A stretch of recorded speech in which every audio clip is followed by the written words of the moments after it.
probably has more debt than I do.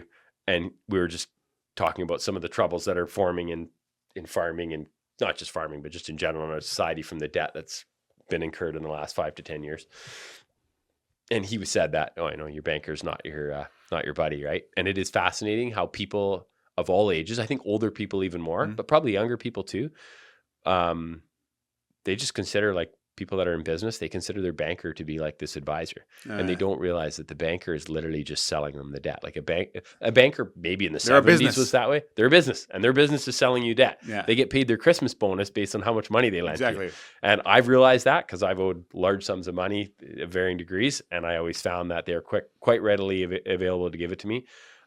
Fascinating enough, I always find that they least give it to you when you really need it. Like, that's been my experience. That's kind of the point, no? Because they know you're... I guess so, but it is interesting when you're starting, even for me, like starting in business, it's like, man, I could have just used like to borrow 100 or 200,000. Now, like, I feel like, I need some money to buy equipment. You don't think that... Like, now I'm struggling borrowing money again, right? Where it's like, 4 years ago, I had a huge amount of money I could borrow. So okay, but that's because there's equity erosion. No, it's more just risk. And the times have changed. And because people are defaulting on loans in the space that I'm in agricultural space, there's, blueberry farms, dairy farms, numerous businesses at farms that are getting in trouble, where for many, many years, the land value went from 10,000 an acre where we live to 100,000 an acre. So it just didn't matter. Like, you're protected by I would always say you're protected by another appraisal. You just go back and, nothing changed other than you got a new appraisal, you got a new lease on life from the bank because you got more equity and you could carry on. Now banks are starting to ask, hey, how are you going to pay for this? And what is the payback plan? And for the space that I'm in with equipment sales and that type of stuff, it's very risky, right? Equipment gets old. It's all of a sudden it's selling for quote unquote 50%, or, they have these, I've seen it just even in the auction business, right? So it was just interesting how people will blame their banker when it goes poorly. Like, I've heard, publicly crapping on the banker. And I mean, I would agree that the banker didn't help, but you have to know the spot that they're in. Yeah. And you have to make your own decisions. If someone sells you something, a car, and it was... You said yes. Yeah. You signed. Exactly. So if you incur the debt, be assured that they're not going to be... It's your debt. and they don't necessarily think you can pay it. But that is where right in that crux of that thought is where people get in trouble. They assume that if the bank gives them the money, that the bank thinks they can pay it back. And the bank would say, yes, we do, based on the information that you've given us. But I mean, I feel like financials, even in my business, they change from year to year and things are volatile, and you best have a bit of a healthy buffer. And so you said you wish it was easier when you first started a business to be able to borrow a couple $100,000. I would argue that if you're starting a business, I guess really depends on what you're starting, but that being stuck with a small amount of money is healthy. Is really good. You're not wrong. You're not wrong. I take it back. Okay. I take back what I said. It's good to struggle. Yeah. And all the characters built in the struggle. That's right. Yeah. And I think you're That's less how you understand the work and everything. and most people, as a general rule, so I also read another book while I was driving up to Enderby. I went and did some showings, farms up there in the last week. And I listened to the E-Myth book. I don't know if have you read it?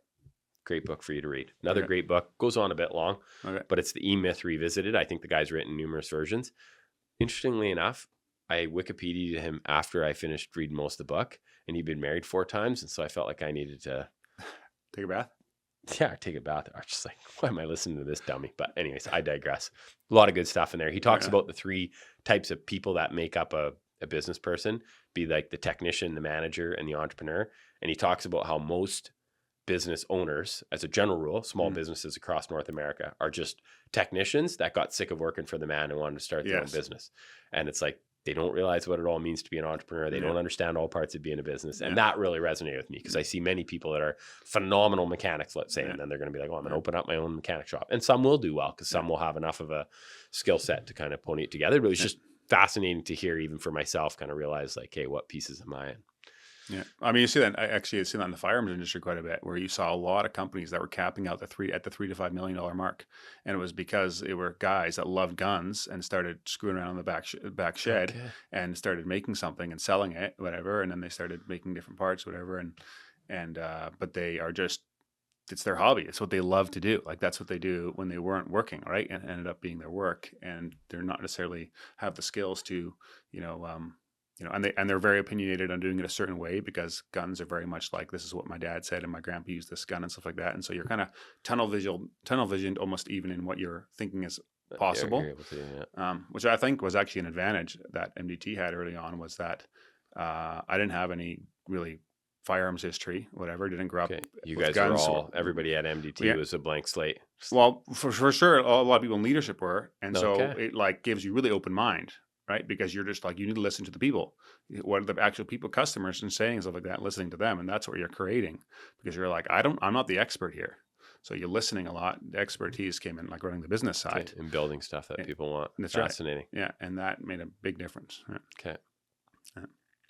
Talking about debt, paid a huge amount of debt last. Okay. Hey guys, if you enjoyed that episode and were blessed by it, would you be willing to support the show? That would help a lot in creating more content, improving the quality of the content, putting the production value, getting more guests on, and me being able to spend more time and energy towards it. So if you're interested in doing that, you can click up here and it'll take you to a support page. But you can also subscribe to the podcast by clicking over here and doing that. Thanks again for listening, and I'll catch you on the next one.